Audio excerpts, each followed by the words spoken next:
se aceitou isso. Mas, de fato, não aconteceu. Alguém que tivesse esse acesso a Deus, ele dizia, mas Moisés tinha acesso a Deus. Moisés entrava naquela tenda lá do santuário e saía com o rosto brilhando, tinha que colocar um véu. Moisés falava com Deus face a face, mas falava com Deus mesmo ou com a nuvem que representava Deus? Falava com a nuvem que representava Deus. Quando tinha que dizer que Moisés viu a Deus, aí disse assim, Moisés via Deus pelas costas. Moisés não poderia ver Deus e continuar vivo. Por quê? Por que a Escritura tem que garantir que ninguém pode ver a Deus e continuar vivo? Porque só tem um Criador, não tem condição de você participar dessa esfera do Criador. Não tem condição de estar frente a frente com Deus. Não existe isso. Então, para falar da intimidade que Moisés tinha com Deus, do alto grau de espiritualidade que Moisés tinha, de contato espiritual, de vida espiritual, como diríamos no ambiente católico, de mística no ambiente católico, a entrada no mistério. O contato que ele tinha com o mistério era maior do que outras pessoas tinham, mas não chegava a estar cara a cara com Deus, obviamente. Era um amigo de Deus, mas não ficava face a face com Deus. Então, ritualmente, sacramentalmente, simbolicamente, existia esse mediador entre Deus e a criatura. Mas não de fato, é isso que ele vai dizer. Então, Moisés não é essa coisa toda.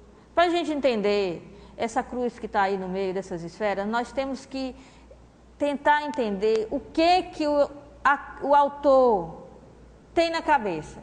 Quando ele está escrevendo, ele diz, vão já pensar isso. Aí ele já dá a resposta, mas você não ouviu a pergunta. As pessoas colocaram assim, por favor, repita a pergunta que as pessoas fazem, porque nós ouvimos a resposta, mas nós não ouvimos a pergunta. Pois é. Então, o que nós temos aqui na carta aos Hebreus? A resposta e a pergunta, nós não ouvimos. Então, agora eu vou dar a pergunta para vocês. Então, quer dizer, eles supõem, eles estão pensando isso, e aí ele vai e explica. Mas nós não somos hebreus, nós não sabemos o que eles estão pensando. E aí nós não entendemos a resposta que é dada. Então vamos tentar entender. Nós temos bem aí o santuário. Essa é uma figura da tenda. Vamos pensar o deserto. As tribos estão no deserto, porque a carta aos Hebreus, ela só menciona o deserto. Ela não fala do templo de Jerusalém, nem da cidade de Jerusalém. Hebreu é algo que tem a ver com o deserto. Então tem uma tenda, tem várias tendas no deserto, a tenda de todos os hebreus. E tem a tenda principal, que é uma tenda chamada tenda do encontro ou tenda da reunião, que é uma tenda que foi construída para a arca que está representada aí nesse quadradinho que está completo. Então aí nós temos uma cerca, em redor do santuário. Nós temos o santuário com uma entrada, que é uma tenda, o santuário é uma tenda. Tem logo uma churrasqueira lá, que é para fazer a queima das carnes, dos animais, logo de entrada. Temos a água para os sacerdotes fazerem a limpeza, a higiene, que eles lidam o tempo todo com sangue de animal, com os animais e tudo mais. Então preparar os sacrifícios, lavar, então eles usam muita água, está representado por esse losango. E depois esse outra figura é o lugar principal da tenda, que é onde está a Arca da Aliança. Então isso aí é uma tenda no deserto. Bom, o que será que tem além disso? Temos 3 tribos. Eu coloquei assim, mas vocês estão vendo aí os pontos cardeais, isso aí é o oeste. Nós temos a tribo central, que é a de Efraim. Isso aí tudo está na passagem bíblica que nós veremos aí embaixo. Temos a tribo de Efraim, que está à frente da tribo de Manassés e Benjamim. Então, Benjamim e Manassés estão ali sendo numa guerra ou numa hora de avançar, Efraim fica à frente dessas outras 2 tribos. Eles estão à frente aí desse santuário. Então veja que a parte da Arca da Aliança, ela está do lado de Efraim. No lado oposto, então Efraim sempre representa as 10 tribos que acabaram, quando entraram na Terra Prometida, ficaram no norte. E Judá são as 2 tribos que, quando entraram na Terra de Israel, ficaram no sul da Terra de Israel. Então, Efraim, na bênção que Jacó dá aos seus filhos, Efraim é chamado de o touro. Então, o estandarte da tribo é um touro. Né? O estandarte de Efraim, a bandeira de Efraim tem a face de um touro, que é um búfalo ou touro, que é a força, né? Seria a força física, que é apresentando a força física. Do lado oposto, que está Judá é representado por um leão, lá na bênção que Jacó dá a seus filhos. E ao lado de Judá temos Issacar e Zabulon. Desse lado aí temos a tribo de Ruben, que está coordenando a tribo de Gade e de Simeão. E Ruben, lá na bênção de Jacó, é representado por um homem, o primogênito. Ruben, o estandarte de Ruben é a face de um ser humano. E do outro lado, do lado oposto, tem Dan, que é representado pela águia, e está com ele a tribo de Assé e Neftali. Formou uma cruz ou não formou uma cruz? O santuário fica no centro. E assim, nesse formato, que eles avançam pelo deserto, diz lá o livro dos Números, o livro do Levítico. Eles avançam pelo deserto desse jeito, nessa formação aí. Quando Balaão subiu no monte para amaldiçoar, que ele viu essa organização, ele não teve coragem. Por que Balaão ou Bileão não teve coragem de amaldiçoar? Porque ele viu aí as 4 principais constelações do zodíaco: o touro, o homem é Gêmeos, o leão e a águia é a mesma coisa que o escorpião. Alguns chamavam escorpião e outros chamavam de águia. Então, o Bileão ou Balaão perdeu a coragem aí, disse: o negócio é poderoso mesmo, eu não vou me meter nisso não. Então era esse tipo de coisa. Você acha estranho? Não acha estranho não, porque o mapa da Terra está no céu. As pessoas não começaram, por exemplo, os mesopotâmicos, que eram astrólogos, né, tinham os magos da Mesopotâmia, eles achavam que, do jeito que as pessoas se posicionam, porque hoje nós temos sinal de trânsito, né, e tudo mais, mas as pessoas não tinham. Elas olhavam para o céu, viam a posição dos astros, e aí elas sabiam que era norte, sul, leste, oeste, sabia andar, sabia atravessar um deserto, olhando para a posição dos astros. Então, o mapa da Terra está no céu. Não tem assim, vira à esquerda, não. Tem assim, quando o Taurus estiver nessa posição, é a estação tal, certo? E aí, quando as estrelas ficavam visíveis, eram as estações. Cada estação se visibilizava mais uma dessas 4 constelações. E aí, como a vida deles era baseada nas estações e as andanças eram baseadas também nos astros, então eles achavam que isso poderia influenciar a vida das pessoas. Então, era uma coisa lógica. Não é muito lógico hoje ficar lendo o horóscopo no jornal O Povo, no Jornal Diário do Nordeste, para saber o que vai fazer. Mesmo porque a pessoa que escreve aquele zodíaco ali coloca qualquer coisa, né? Eu já tive uma amiga que não trabalhava no jornal aqui não, mas trabalhava num jornal lá numa Groenlândia ali, que eu não posso dizer onde é, que ela era responsável por escrever o zodíaco e as previsões do zodíaco. E ela dizia: eu coloco o que eu quiser, eu tenho um monte de trabalho para eu fazer.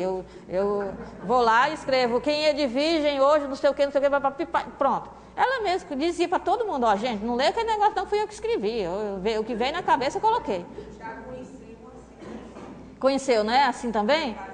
O jornal diz: eu quero bem aqui a previsão do zodíaco. O pessoal lê, tem que estar, a pessoa está cheia de trabalho para fazer, de coisa para digitar, e escreve qualquer coisa. Agora, que os antigos, de tanto tempo atrás, de 3.000 anos atrás, pudessem se pensar que essas constelações influenciavam na vida deles, claro, porque eles iam plantar, quando está lá, tal constelação aparece, é hora de plantar, é hora da chuva, depois é hora do frio, depois é hora do calor, depois é hora das flores nascerem, óbvio, certo? Então, formam uma cruz, é interessante que no céu tem essa cruz aí, não sei como é que funciona, porque eu não sei, né? Não entendo dessas coisas, né? De astrologia, nem de astronomia. Então, note, o santuário é o centro, é o coração do povo. Qualquer hebreu que saísse à porta de sua tenda a qualquer hora do dia, a primeira coisa que via era a tenda do encontro. Era o local da presença de Deus. Deus tinha que ser o centro da vida das pessoas. E isso era representado nesse santuário, no centro de uma cruz. Era tão interessante que eu estava procurando uma figura na internet para usar nesse PowerPoint aqui, na semana passada, porque eu estava tentando ver quando é que eu vou falar disso, como já estava catando as figuras. Para eu ter, que isso aqui eu fui fazer como tabelas e gráficos, deu trabalho para caramba, mas eu precisava da figura para poder, então eu estava procurando o site onde tinha essa figura e essa explicação. E aí separei a figura. Quando foi na terça-feira, eu estava ouvindo uma palestra do Haroldo falando dessa coisa, e eu, pessoal, cadê a figura? Eu não estou vendo. E na mesma hora eu estava com a figura, eu postei a figura. Né? Para ver que as coisas, quem fala sobre o deserto tem tudo a ver com quem fala sobre a carta aos Hebreus. Então nós temos aí, vamos entender isso aí.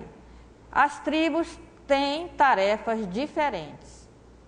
Elas estão responsáveis, cada uma, por guardar um dos lados do santuário. Os levitas estão no centro. Os levitas ficam ao redor aí do santuário, dentro dessa cerca. Então, as tarefas são diferentes, mas cada um tem que fazer render aquela missão que lhe foi confiada. O talento, ou a mina que lhe foi confiada. Cada tribo tem que fazer isso, tem que fazer bem a sua parte. Se Manassés não guardar direito o local que ficou para guardar, o inimigo deles vem e é por ali que vai entrar. Então, cada um tem isso, tem uma coisa para fazer. Isso aí é para eles avançarem. Quando eles avançam nesse formato. E vemos aí os 4 pontos cardeais. Então, alguns rabinos falam o seguinte, que essa organização das tribos, assim, no deserto, tem a ver, vocês podem ver isso aí também em Números 10, né, essa organização da tribo no deserto. Então, tem a ver com os 4 pontos cardeais. E isso aí lembra uma passagem do Levítico 23, 33, que é a festa das tendas. Olha, você tem aí a tenda do encontro, da reunião no centro do acampamento, e você tem as tendas de cada um dos hebreus ao redor do acampamento. Então, o que é a festa das tendas? É exatamente lembrar dessa época em que eles viveram no deserto em tendas. Então, depois que eles estavam nas cidades, que eles tinham as suas casas, durante uma semana, eles têm que habitar em tenda, fazer uma tenda no quintal, fazer a experiência que seus antepassados fizeram. Quem é rico, quem é pobre, fica tudo igual, porque todo mundo habitando em tendas, era para ser assim. E dizendo, olha, e é tenda rústica, tenda do deserto, para dizer assim, olha, hoje a gente pode ter essa mansão aqui, mas os nossos antepassados tiveram no deserto debaixo de uma tenda igual a essa, precisa saber o que eles sentiram, o que eles passaram, pelo menos por 7 dias, e agradecer a Deus. E tem mais, a festa das tendas é a festa também do Templo de Jerusalém, que representa a tenda no deserto. Eu tenho que saber se Deus é o centro da minha vida, se eu tenho um santuário dentro de mim, se Ele é o centro, se eu avanço pelo deserto tendo esse santuário bem no centro da minha existência. Então, nessa festa das tendas,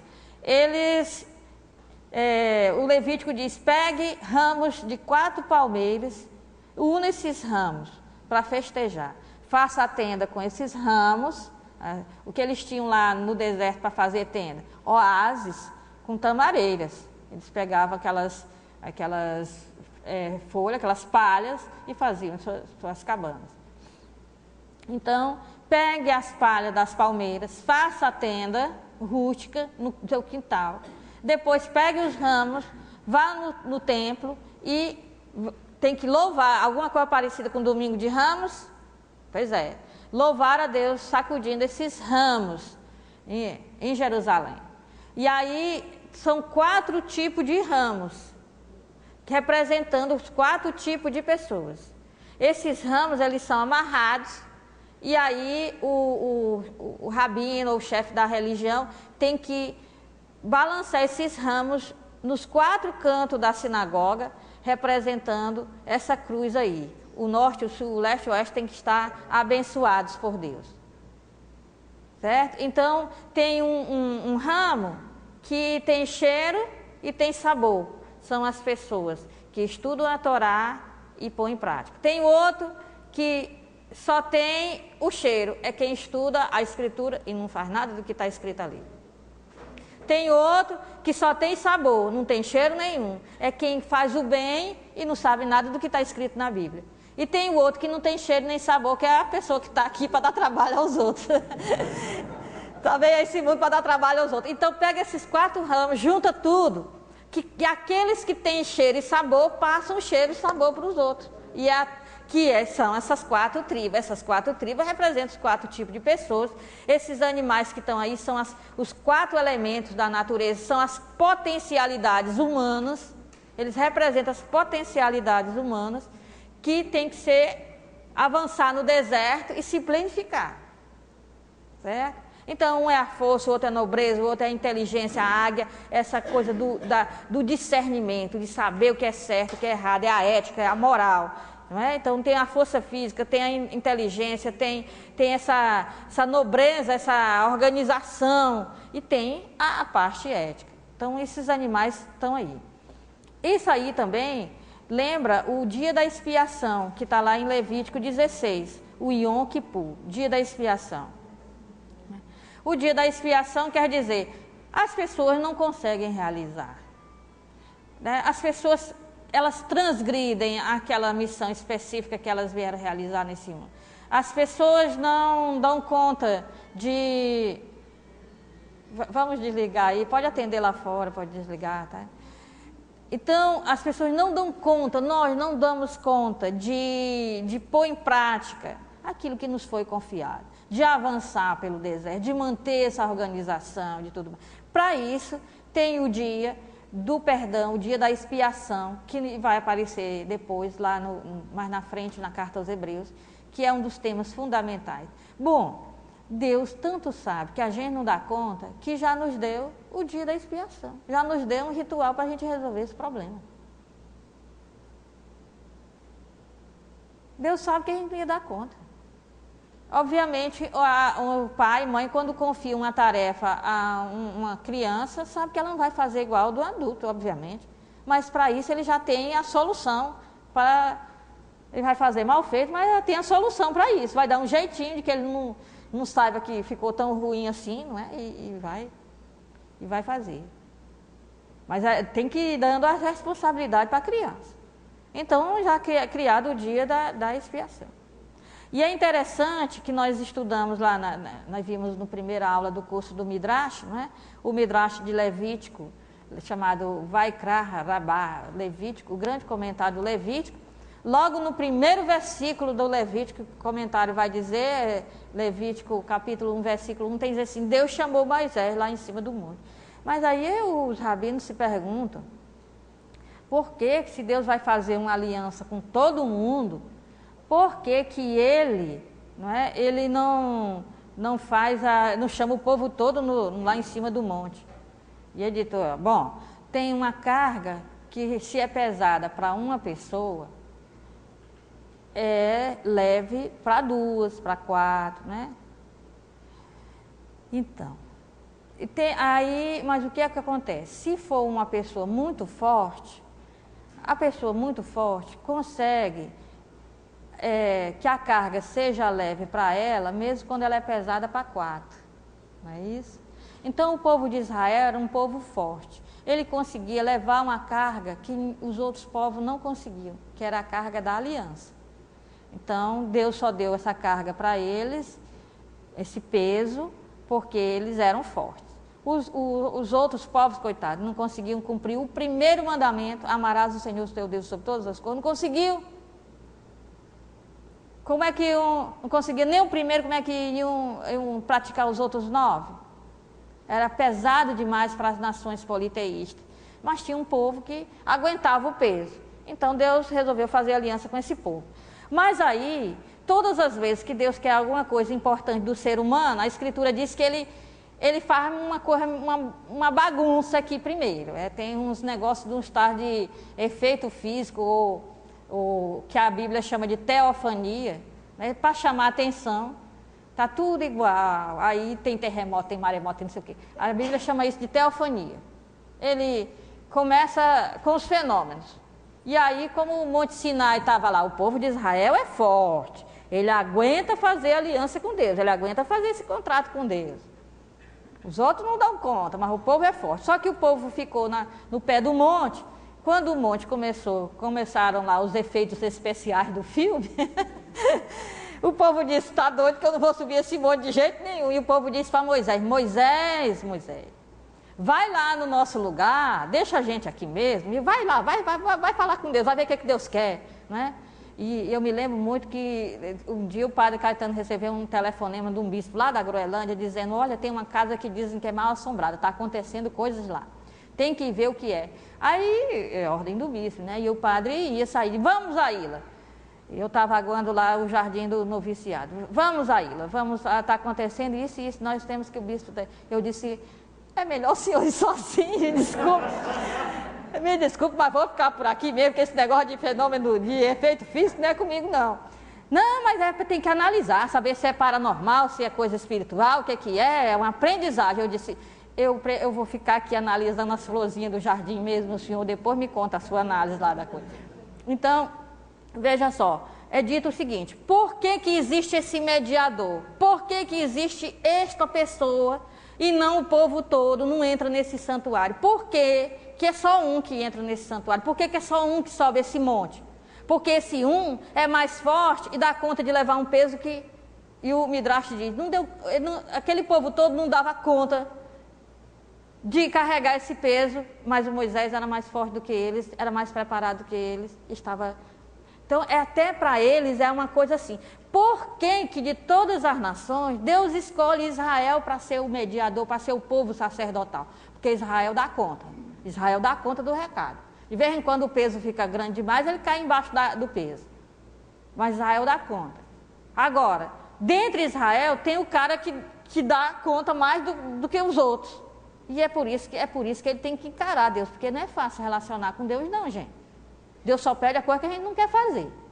A gente tem raiva de uma pessoa, quer matar uma pessoa e diz, vai lá, abraça, faz igual a mão da gente, abraça aí, abraça, né?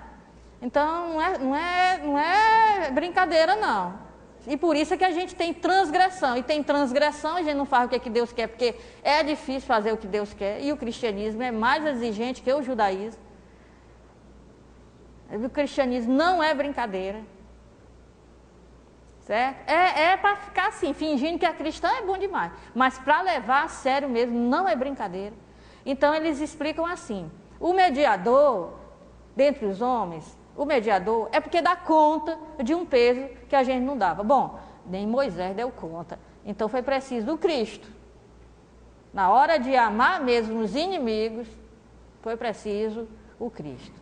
Nem Moisés deu conta disso não. Moisés não deu conta disso. A lei se resume em amor a Deus e amor ao outro. E isso não é coisa do cristianismo, isso está lá na Escritura. O amor ao próximo está lá no livro do Levítico. Quem resume isso não é Jesus. Jesus pergunta para o doutor da lei, como é que se resume a lei? Aí ele diz, porque ele é judeu, ele sabe. E diz para Jesus, Jesus, então tá, pode ir lá e fazer. Faça do jeito que você diz. Mas eu não dou conta de saber nem quem é o próximo, quem é o outro. Qual é o outro que eu vou amar e ajudar? Jesus diz todos. Faça igual o samaritano fez. Então isso aí é uma figura, é uma preparação para o que vem antes. Então Moisés não é essa bola toda não. Ele era forte, mais forte do que o resto do povo, e o povo era mais forte do que o resto das nações, mas nem Moisés deu conta.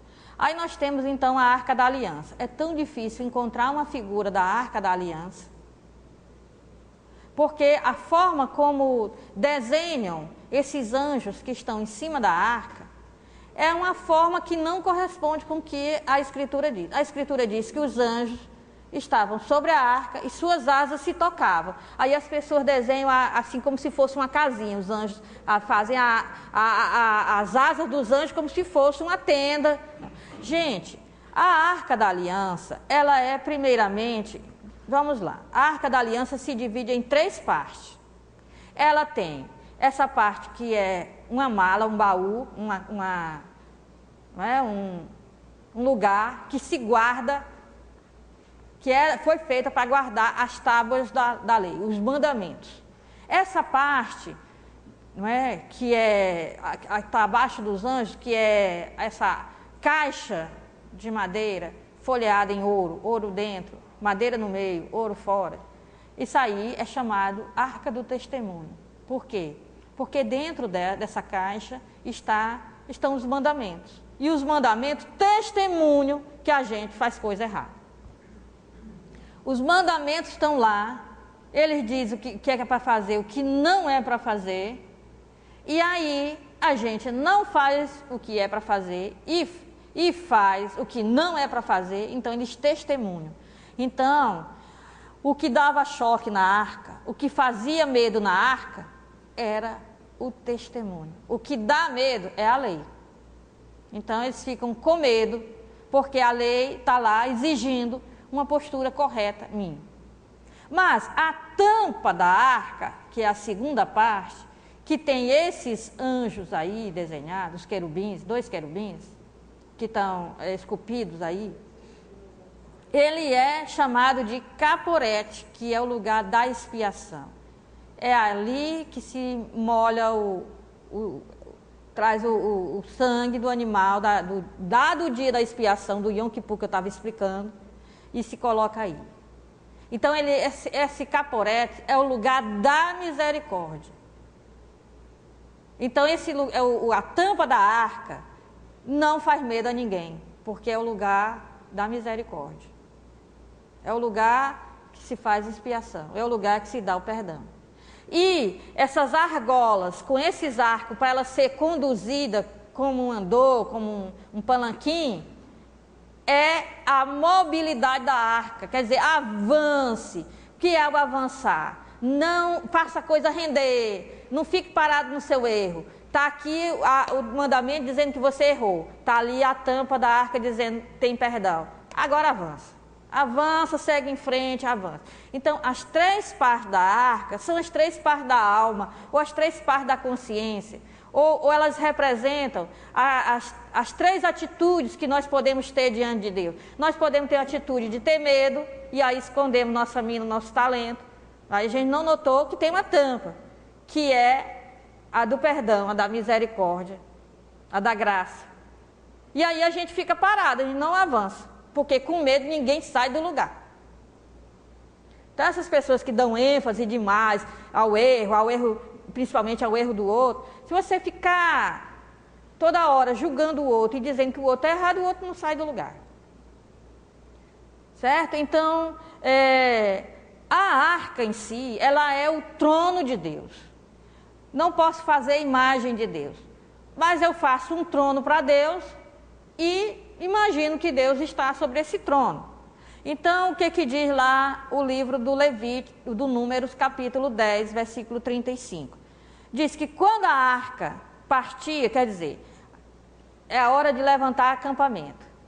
E eles avançam aquele formato de cruz, a arca no centro. Então, quando eles iam partir, aí eles diziam lá, levanta-te, Senhor, levanta-te, Adonai. E sejam dispersos os teus inimigos, e fujam da tua face os que te odeiam. Nós vamos andar agora. E sai da frente quem não soa de Deus, que nós temos que atravessar o deserto. Se quiser atravessar com a gente, muito bem, vem conosco. Não quer não? está querendo impedir que a gente atravesse, pois sai da frente, né? Sai da frente. E quando o acampamento chegava ao local, que ele ia permanecer ali, quando o acampamento pousava, o sacerdote dizia, volta ao Senhor, senta-te ao Senhor, pousa aqui, descansa aqui. Então você tem que imaginar o seguinte, eles imaginavam, a arca é um trono, as asas dos querubins têm que formar os braços da cadeira, tem que tornar isso aí um trono. As asas do querubim não é para ser, não era esculpida fazendo uma casinha, não. Então as pessoas não entendem que nos Salmos, que no livro dos Reis, que no livro do profeta Isaías fala do Senhor sentado sobre os querubins. Ao pé da letra é esse. O Senhor que está sentado sobre os querubins. Aí imagina, Deus lá no céu sentando na cabeça dos querubins, tudinho. O Senhor sentado sobre os querubins é uma representação de Deus na terra, no santuário, no centro do coração de Israel. É Deus no trono, reinando. O Senhor sentado, Deus de Israel, que está sentado sobre os querubins, segundo o livro dos Reis, 19:15. Isaías 37:16. É o Senhor dos exércitos. Ele fica de pé para reinar ou para andar junto com o povo. E ele fica sentado para governar o povo, para reinar sobre o povo. E reinar é julgar, é dizer quem está certo e está errado. A principal